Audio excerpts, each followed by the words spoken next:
Hello everyone, I'm Saptagirish. I'm Raaz Vardhan. I'm Anurag. And I'm Shiny Alexander. And today we will be presenting to you the final presentation for Visual Analytics and Business Intelligence. The topic of our presentation is air quality and awareness. We will be talking about the technological advances, the trends, and the ups and downs that has been happening when we talk about air pollution.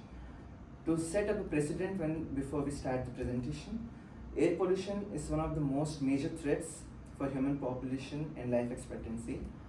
To put it in numbers, 1 out of 10 deaths that happen annually happen because of air pollution, and more than 8.43 million premature deaths have been recorded just because of air pollution. This will be the flow of the presentation. To start with, we'll be talking about the project scope and introduction, followed by methodology, research questions and significance, literature summary, where we'll be talking about what, whys and wheres of air pollution, the causes and the technological advances in top 10 GDPs. Data visualization and analysis, where we'll be crunching up the numbers, putting them in graphs so that we can visually analyze and present to you whatever is happening in the world. Answering the research questions on the basis of visual analysis. This will be the results that we have achieved from the project that we did, and to sum up the whole presentation, followed up by conclusion. The project scope and introduction. This research project examines air quality trends over the past 2 decades in the 10 largest global economies. Why 10 largest global economies? Because more than 45% of the world population lives in the top 10 GDPs right now. With a focus on analyzing the effectiveness of air pollution policies and the impact of technological advancements. When we talk about 2 decades, when we start from 1990s, that is when basically the awareness for the population and the awareness for the pollution and the threat that is being caused has been increased dramatically. The study aims to understand the relationship between policy measures and technological innovations, assessing how these factors contribute to the controlling air pollution. When we talk about air pollution, the most common image that pops up in our brain is a chimney with smoke like blabbering out like anything. But then a smoke coming out of chimney is not the only cause of air pollution. These are the 6 main causes that contribute majorly to the air pollution, followed by the minor ones. Industry and energy supply, the big chimney that I was talking about. Dust. The dust that we're talking about is basically for all the countries that live around the desert and cold climates. Agricultural practices, because of methane and carbon emissions, we'll be talking about that in the presentation further. Transport, waste management and household energy. Methodology, research questions and significance. So from start to end, this project has been quite a roller coaster journey. We learned a lot. This foundational work supports a detailed comparative analysis of air pollution metrics, policy responsiveness, and technological advancements using primary data from Kaggle. We downloaded the dataset from Kaggle. There were a total of 7 datasets that we have merged together to produce this result. We used Python to clean the data, get all the the workable data for ourselves, and Tableau for creating the visualization.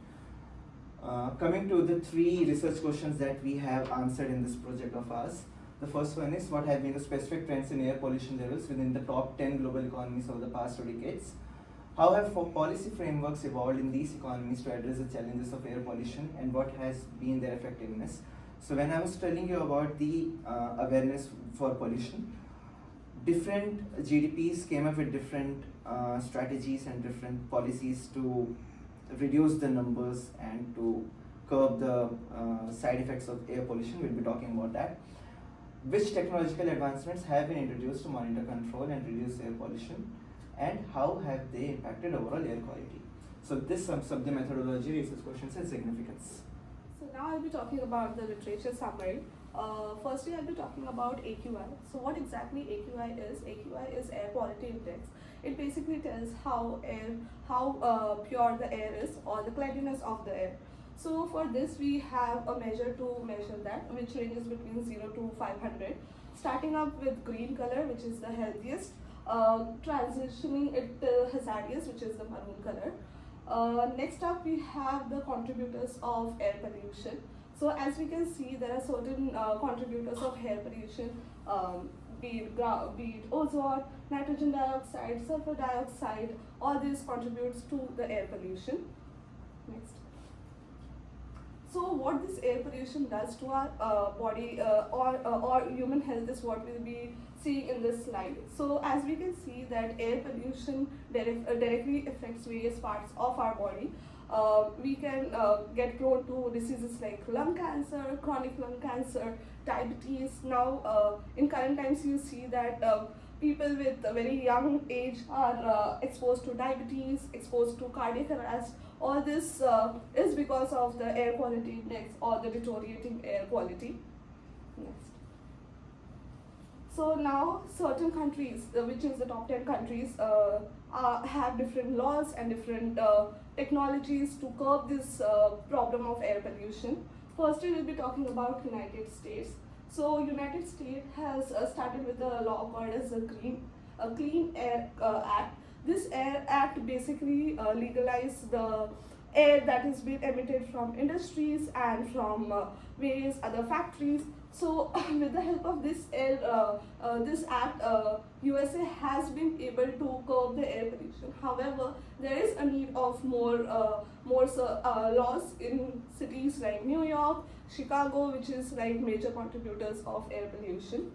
Next up we have Canada. So one major problem that Canada faces is acid rain. So in order to curb this, even Canada has certain laws. The main law being the Environmental Act of Canada. All these acts have contributed for a reduction of acid rain in Canada. Next up we have Europe. Now Europe is one of the nations that European nations are basically, they lie in the bottom line of all these top 10 air quality production. This is because they have good air acts, or you can say good policies this basically means they have good policies and air acts to curb the pollutants or the bad particles coming out of the factories. Next up we have China. As we can see, China has passed several laws or several air acts in order to curb the air pollution problem, and China has been doing it very vigorously and controlling the air pollution at a very global level. Now let's talk about India. As we all know, India is going through a lot of pollution, especially if you talk about Delhi, Mumbai. The AQI in these cities have been worse. However, during lockdowns, this have improved to a certain extent, but there are ways to curb this too. Japan. So one thing about Japan is investing in green technologies and policies in order to clean the air even further. However, Japan is in the right track, but even it needs to enact more technologies, more green energies in order to reduce this problem. Next up we have United Kingdom. So United Kingdom started their policies right from 1956. However, the air quality index now has become to the unhealthiest side, but initially they had good policies to curb the air pollution problem. So I'll be talking about the visualizations and inferences that we did using the Tableau. So the following visualizations talks about the greenhouse emissions and per capita emissions across different countries, as well as methane and nitrous oxide emissions. And also we'll be talking about the changes from 1990 till now. And the first one, this map visualizes the overall greenhouse emissions of different countries. Mostly the top 10 economies. That's because they contribute over 45%, they have over 45% of the population. And as you can see, China tops the chart with over 7465 metric tons of greenhouse emissions in their country, and followed by United States with 6487 million metric tons. Followed by Russia, which doesn't have a lot of population but yet emits over 2297 million metric tons. And it underscores the global disparity in emission levels, with more industrialized countries emitting more significantly. And here we talk about the change in global emissions. from a period of time from 1990. So as you can see, Canada, Japan and United States have increased their overall emissions, while Germany and Russian Federation have and also United Kingdom have reduced their emissions. And now we talk about the per capita emissions across the top 10 economies. As you can see, United States, Russian Federation and Canada tops the chart with with US producing over 21 tons per person in the country, followed by Canada, which is almost the same, around 20 tons per person, followed by Russia with over 16 tons per person. As you can see, countries like India and China, even though with a lot of population, have a very low emission rate per person. Now we talk about the methane emissions. Methane is generally used for agricultural purposes and also used in the production and transportation of other fuels such as coal and natural gas. As you can see, again China tops the chart with 932 million metric tons, followed by US with 552 million metric tons, and Russia is also around the same with over 500 million metric tons. And now we talk about nitrous oxide emissions. So nitrous oxide is also used in the agriculture, as well as it's also used in the wastewater management. So as you can see, again China, now US tops the chart with 395 million metric tons, and followed by China with 394 million metric tons. And countries like India, Japan are significantly lower in terms of nitrous oxide emissions.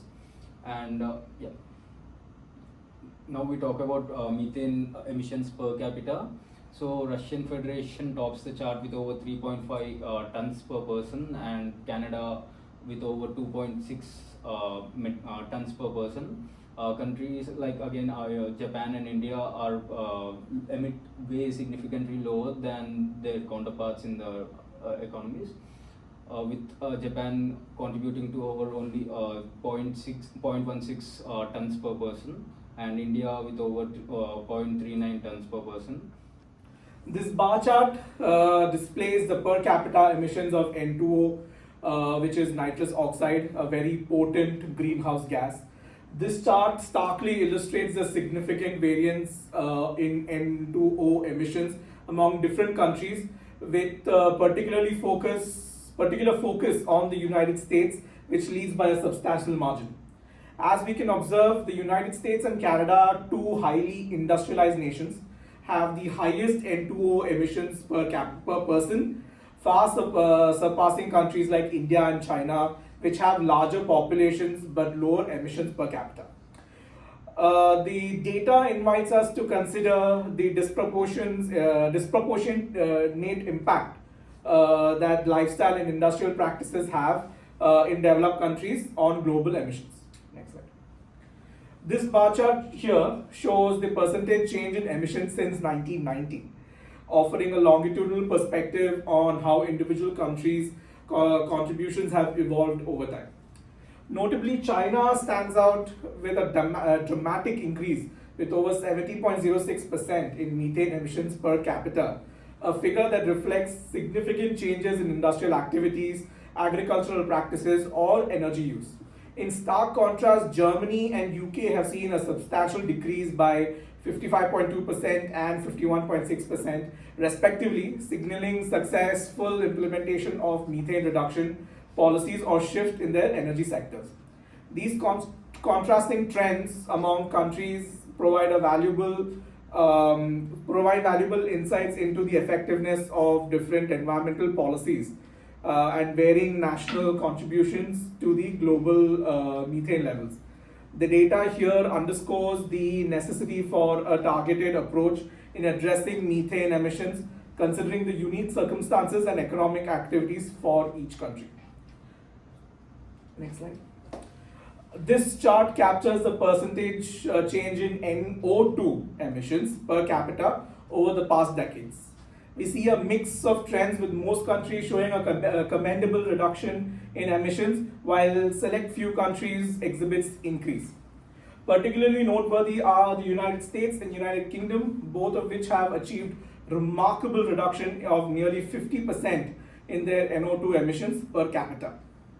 These progress indicate advancements in emission measures, technological advancements in emission control, and a broader societal shift towards sustainable practices. On the other end of the spectrum, we have China with a 9.32% increase in NO2 emissions per capita. This raises questions about the environmental policies in place and the factors that may be contributing to this trend, such as increased vehicular traffic or industrial activities.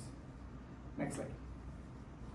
So, our visual analysis has revealed 2 decades of diverse trends in air pollution among the top economies. Some have managed to cut down emissions, benefiting from stringent policies and advances in technologies, while others, especially rapidly industrializing ones, have seen an uptick in pollutants. Policy frameworks have evolved, with countries employing a mix of strict regulations and incentives for cleaner energy. The results, however, have been varied, reflecting a different level of enforcement and economic conditions.